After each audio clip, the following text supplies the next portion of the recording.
আচ্ছা কোনছে আল্লাহ বড় না মানুষ বড়? ধরো গাদা, তুই কার হাতে কার জোড়া দেশ? কুড়ায় আল্লাহ আর কুড়ায় মানুষ। যেটা কবার কইছে ওইটা কন। আল্লাহ বড় না মানুষ বড়? আল্লাহ তো বড়। আল্লাহ বড়, তাহলে আল্লাহর কথা না হই না মানুষের কথা শুনেন কে? তুই কি কইতাছস? কি আর আল্লাহর কথা মানে না মানুষের কথা মানে? হ্যাঁ, কি আর মানুষের কথা শুনেন তাই না? আমনে যে ওই দিনকে ডায়াবেটিসের রোগ নিয়ে যে হাসপাতালে গেলেন, ডাক্তার আপনারা কত কিছু খাবার না করলো, সব কিছু না খাই এখন চলতেছেন।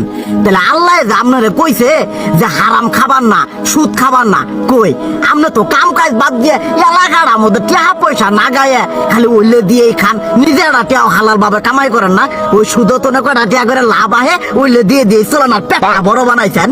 শুনেন একটা কথা কই, হারামের কোনোদিন আরাম নাই। হালাল পথে রুজি রোজগার করেন, প্রয়োজনে এরা বেলা কম খায়েন, তাও শরীর পিণ্ড ভালো থাকবো।